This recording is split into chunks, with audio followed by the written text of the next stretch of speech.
Bugün C# olan şərti operatorlar haqqında danışacağam. Həm qayda izah edəcəm, həm də proqram üzərindən bəzi nümunələrə baxacağıq. Ümumiyyətlə şərti operator nədir və nə məqsədlə istifadə olunur? Proqramlaşdırmada müəyyən bir şərtin doğruluğunu yoxlamaq üçün şərti operatorlardan istifadə olunur. Biz günlük həyatda tez-tez qarşımıza şərtlər qoyuruq. Məsələn, belə deyim, 2 saat dərs oxusam, 1 saat dincələcəm və yaxud da bu dərsi qutarsam, televizora baxacağam və s. kimi bəzi şərtlər qoyuruq. Bu şərtlərin doğruluğunu yoxlamaq üçün, bayaq dediyim kimi, şərti operatorlardan istifadə olunur. C#da 2 dənə şərti operator var, if və switch. Hər ikisinin strukturuna baxacağıq və hər ikisi haqqında nümunələr yazacağıq. Birinci növbədə if-dən başlamaq istəyirəm. Deməli, if-in burada gördüyünüz kimi strukturuna diqqət yetirək. Birinci növbədə, belə deyim ki, if yazılır proqramda və daha sonra mötərizənin içərisində şərt yazılmalıdır. Yəni, biz hansı şərti tələb edirik proqramdan, o yazılır. Bu arada mütləq mötərizənin içərisində yazılmalıdır şərt. Əgər mötərizənin içərisində yazılmasa, proqram düzgün işləmir. Daha sonra sistem mötərizəsi açılır və sistem mötərizəsinin içərisinə hansı əmri icra etməlidir proqram, o qeyd olunur. If şərti operatorunda verilmiş şərt ödənmirsə, bu zaman belə deyim, proqram heç nə çıxartmır ekrana. Ödənirsə, bu zaman bunun içərisindəki blok icra olunmağa başlayır. Proqrama diqqət yetirək. N1 adında bizim bir tam ədədimiz var. Bu tam ədədimizi 10 mənimsətmişik. Daha sonra N2 adında bir tam ədədimiz var. Buna da 20 mənimsətmişik. Və şərt veririk. If, yəni əgər N2 N1-dən böyükdürsə, yəni bu şərt ödənirsə, sistem mötərizəsi açılır və console write line N2 böyükdür N1. Yəni, console write line nə idi? Ekranı çıxarmaq üçün istifadə olunurdu. Ekrana çıxsın, N2 böyükdür N1. Burada blok sxemini də çəkmişəm, onu da diqqət yetirək. Ümumiyyətlə, blok sxem burada bizim nə üçün işimizə yarayır? Ümumiyyətlə, bütün proqramlaşdırma dillərində proqram yazmamışdan öncə onun blok sxemini çəksəz, sizin üçün daha rahat olacaq proqram yazmaq. Birinci yazır başlanğıc.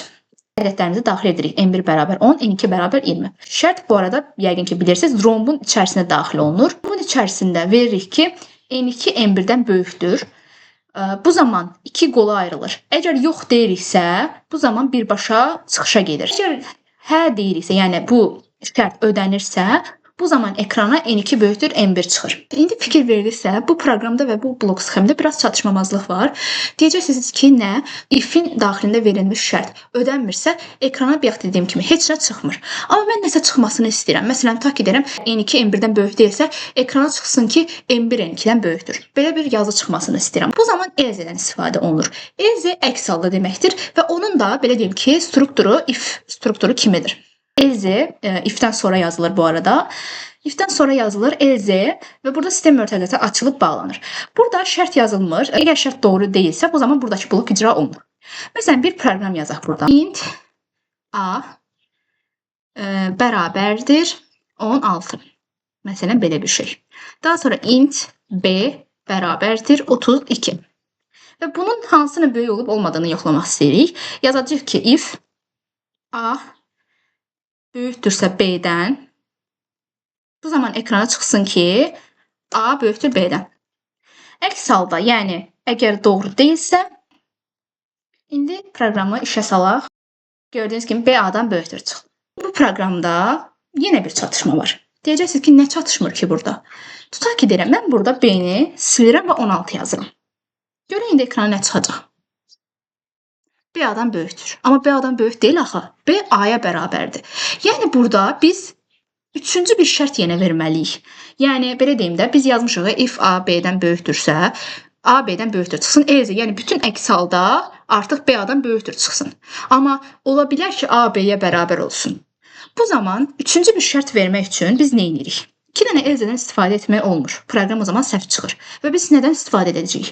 İstəsək bir dənə if-dən də istifadə edə bilərik. Amma 2 dənə if-dən istifadə etmək biraz proqramı, necə deyim, proqramda artıq bir yer tutur. Proqram gələcək birinci, if A B-dən böyükdürsəni yoxlayacaq. Əgər biz ikinci bir if-dən istifadə ediriksə, artıq proqram bu birinci if doğru olsa belə gəlib ikincini də yoxlamaq məcburiyyətində qalacaq. Bu zamanda artıq bu lazımsız yoxlama prosesorun daha çox prosesor işi deməkdir. Bu da lazımsızdır. İstəyirəm ki, mən bu if artıq ödənirsə digər şərt yoxlanılmasın da, digər if yoxlanılmasın. Onu da nə edəcəm? Else if-dən istifadə edəcəm. Bu formada. Belə deyim, if ödənirsə else if yoxlanılmır. Əgər if belə deyim ki, ödənmir, Gəlir else-i yoxlayır. Else-i də ödəmirsə artıq gedir else-ni yoxlayır. Bu qədər. Məsələn, indi yazaq else-if. Else-ifdən nə qədər siz istifadə edə bilərsiniz? Məsələn, A bərabərdirsə, daha sonra yazsın ki, console write-line. Baxaq görək indi nə çıxır. Baxın, gördüyünüz kimi A, B-yə bərabərdir. Burada 2 dənə bərabər verməyimin səbəbi o idi ki, bir dənə bərabər mənimsətmə deməkdir, 2 dənə bərabər deməkdir. Bu digər proqramlaşdırma dillərindən fərqlidir. Bilməli olduqlarınız buydu. Hə, bir də məsələn, tutaq ki, deyirəm, bu proqramın biz blok sxemini qurmalı olsaq, necə blok sxemini quracağıq, ona baxaq. Proqrama aid bir nümunə tapa bilməsəm də, başqa bir proqrama aid nümunə tapdıq. Belə deyim ki, C#-da necə yazıldığına baxarıq. Deməli, birinci növbədə başlanğıc. Əslində burada birinci növbədə n-in özü verilməli idi. Loqramın içərisində bir n yazılmalı idi. Yazılmayıb, eybi yoxdur. N ondan kiçikdir. Belə bir şərt vermişik. 2 qolu var. Yes. Yəni hə. Hə qolunda əgər ki n ondan kiçikdirsə, ekrana çıxacaq ki, n ondan kiçikdir və ən sonda gedəcək bu çıxacaq sona. Əgər ki yox, yəni n ondan kiçik deyilsə, keçir ikinci şərti yoxlayır. N 20-dən kiçikdir. Yenə bunun 2 qolu var. Hə qolunda ekrana çıxır ki, n 20-dən kiçikdir və çıxır ən sona. Yenə, yəni n 20-dən kiçik deyilsə, bu zamanda üçüncü şərti yoxlayır. N 30-dan kiçikdir. Hə deyirsə, ekrana çıxır n 30-dan kiçikdir. Yox deyirsə, bu deməkdir ki, n ya 30-a bərabərdir, ya 30-dan böyükdür. Belə bir şərt çıxır. İndi isə bunun üzərində hazırladığım C# proqramına diqqət yetirsək, deməli, belə bir proqram yazmışam. İndi bu proqramı izah eləməyə başlayaq. Deməli, n adında bir tam ədəd var. Bu tam ədədə istifadəçi bir ədəd daxil etməlidir. Ona görə yazmışam n bərabər convert.toInt32 console readline. Bunun səbəbini də keçən dəfəki videoya baxaraq öyrənə bilərsiniz.